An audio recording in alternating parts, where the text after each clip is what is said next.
Halo dan selamat datang kembali di sesi bedah sumber kita. Halo! Hari ini kita menyelami aturan keempat dari buku Jeffrey Pfeiffer tentang kekuasaan. Judulnya, Bangun Merek Pribadi yang Kuat. Topik menarik ini. Iya kan?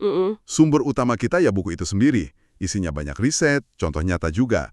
Nah, misi kita kali ini simpel aja sih.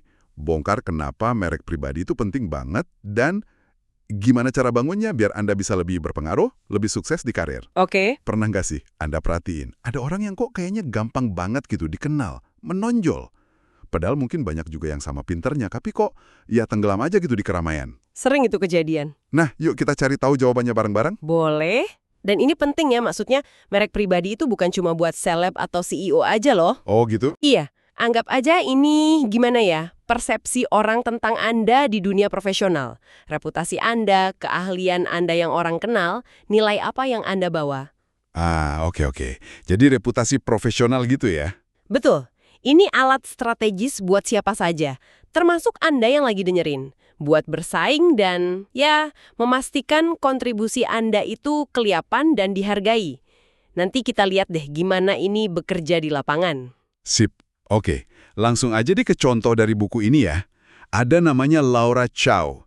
Dia partner di firma modal Ventura, Cannon Partners.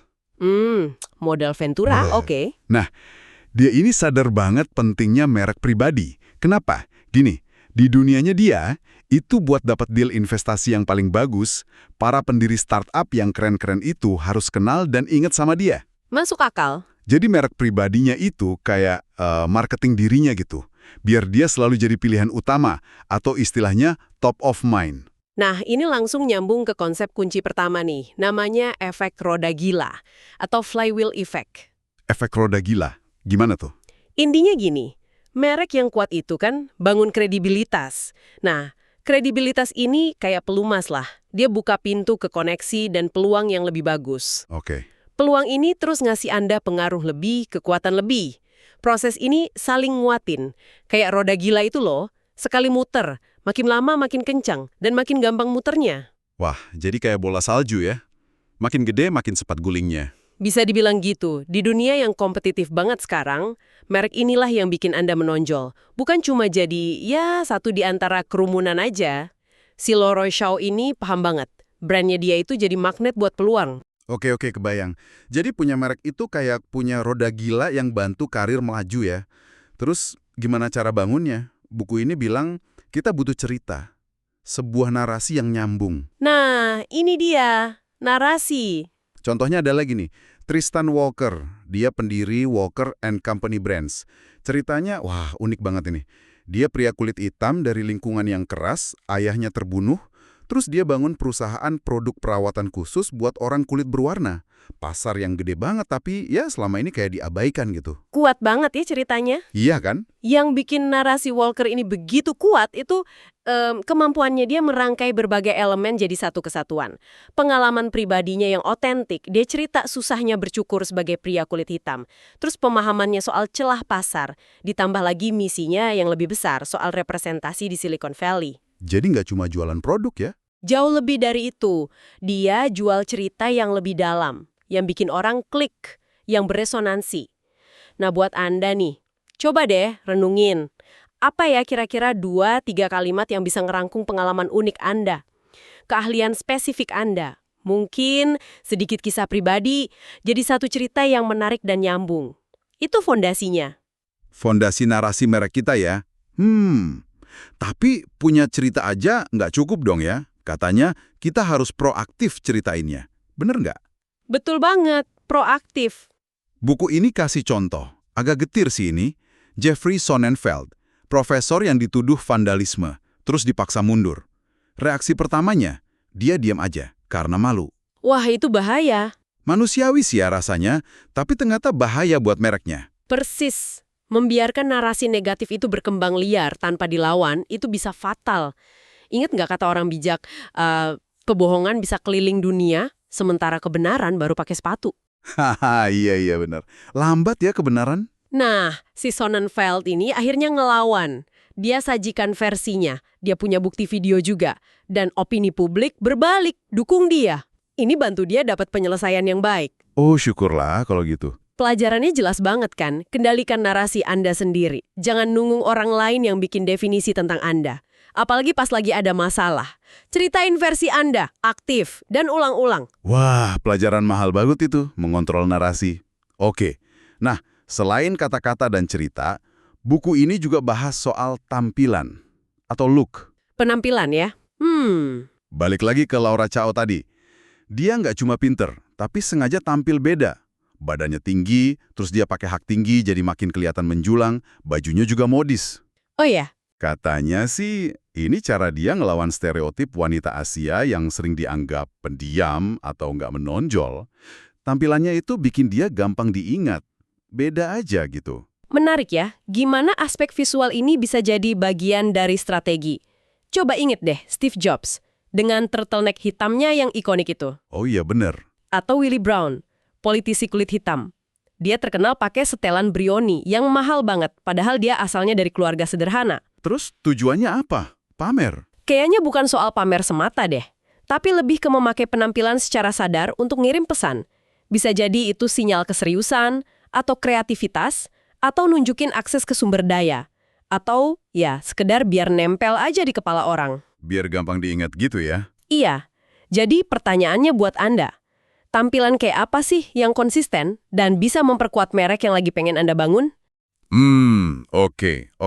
Jadi narasi udah, tampilan udah, terus gimana caranya biar merek ini nyebar? Biar orang banyak tahu gitu. Nah, ini langkah berikutnya, distribusi. Buku ini kasih beberapa cara praktis, salah satunya lewat podcast, kayak yang Laura Chow tadi lakuin. Dia punya podcast namanya Woven Women Who Venture. Keren namanya. Ini jadi alasan bagus buat dia ngobrol sama perempuan-perempuan senior di industrinya, sama para pendiri startup. Cerdas banget kan caranya? Itu contoh bagus banget dari apa yang disebut status karena asosiasi. Status by association. Status itu ternyata bisa nular loh.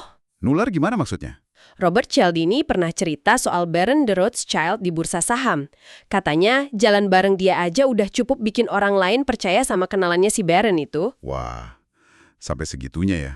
Iya, jadi dengan wawancara tokoh-tokoh berpengaruh di podcastnya si Chow ini nggak cuma dapat ilmu sama jaringan baru, tapi statusnya dia juga ikut keangkat.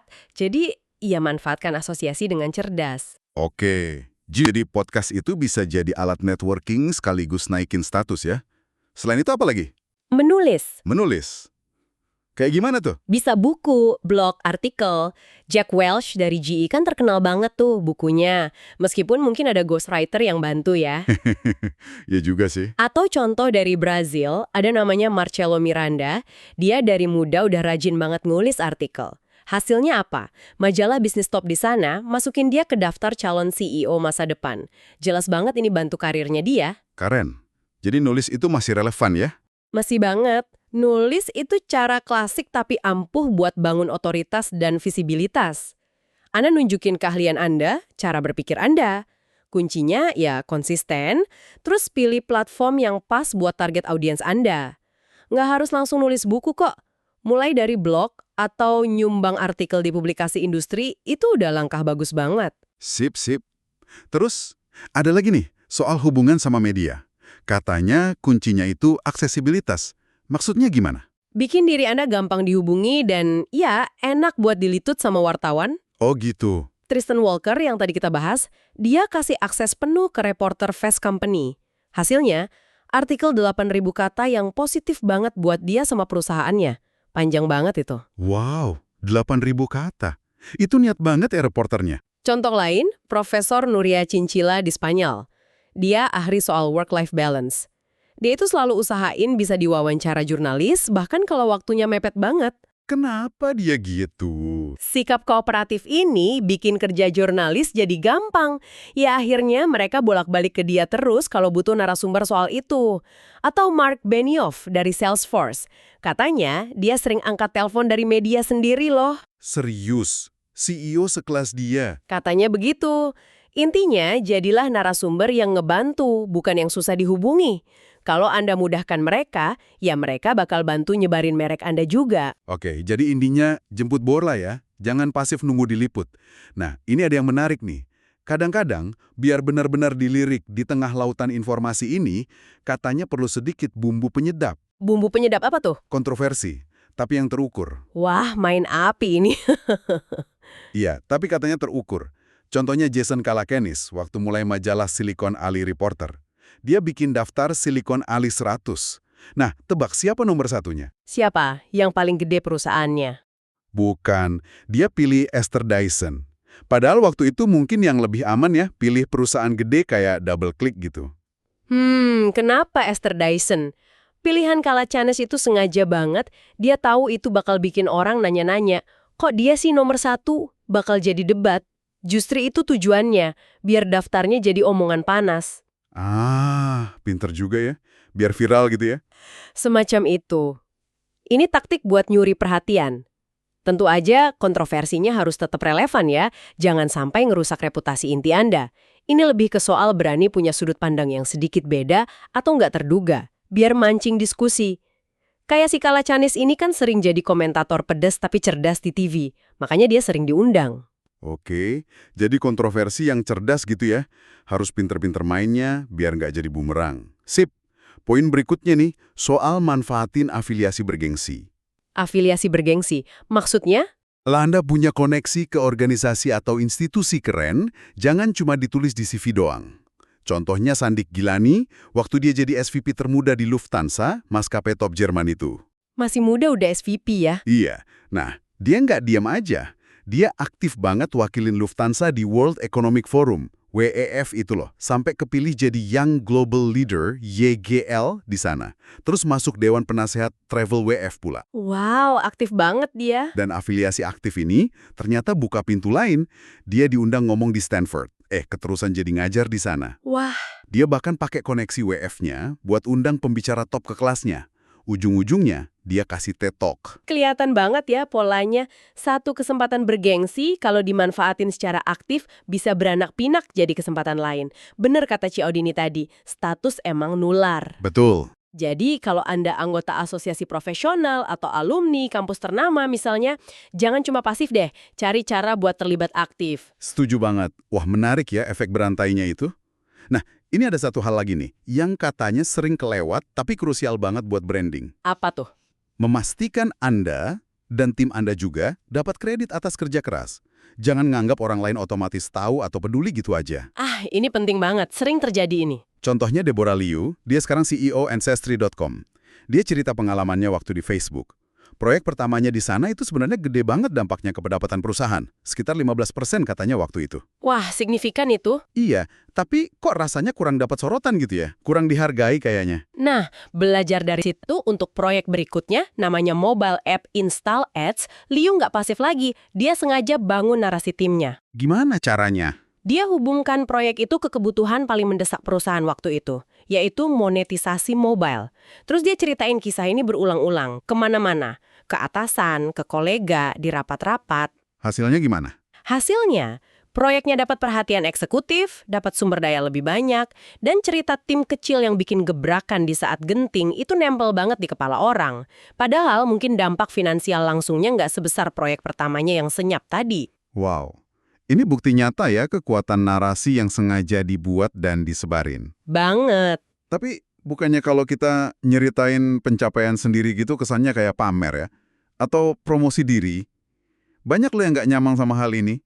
Mungkin terutama perempuan atau orang dari budaya yang ya junjung kerendahan hati. Gimana tuh ngatasinnya? Ini poin penting banget dan emang jadi dilema buat banyak orang. Tapi Deborah Liu punya cara ngebingkai ulang atau reframing yang cerdas banget. Gimana tuh? Jangan lihat itu sebagai promosi diri. Coba deh lihat sebagai membantu manajer saya memahami dampak signifikan yang udah saya buat. Atau membantu tim saya mendapatkan pengakuan yang layak mereka dapatkan. Oh, jadi fokusnya digeser ya? Iya, geser fokusnya dari saya ke dampak atau tim. Dengan gitu, rasanya jadi lebih punya tujuan mulia kan?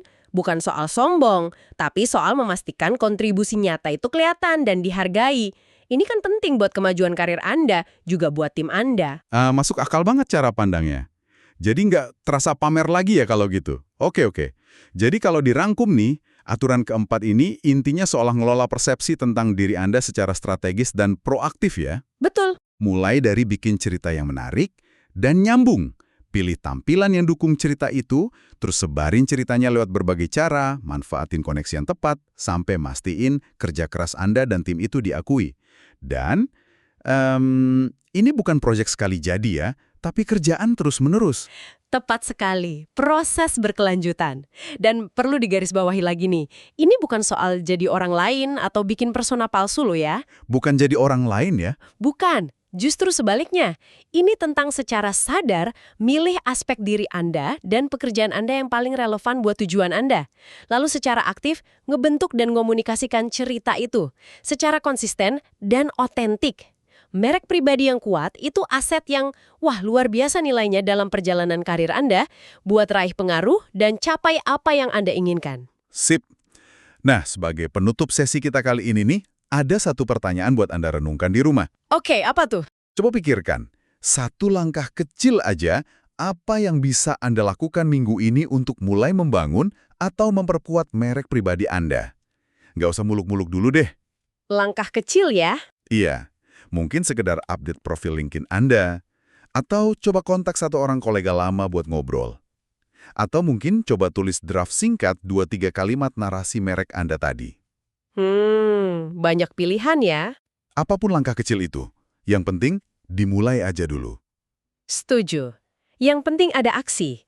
Terima kasih sudah menyimak pembahasan mendalam kita kali ini. Semoga wawasan tentang membangun merek pribadi ini bermanfaat ya, dan bisa langsung Anda praktekkan. Ya, semoga bermanfaat. Sampai jumpa di sesi berikutnya. Sampai jumpa.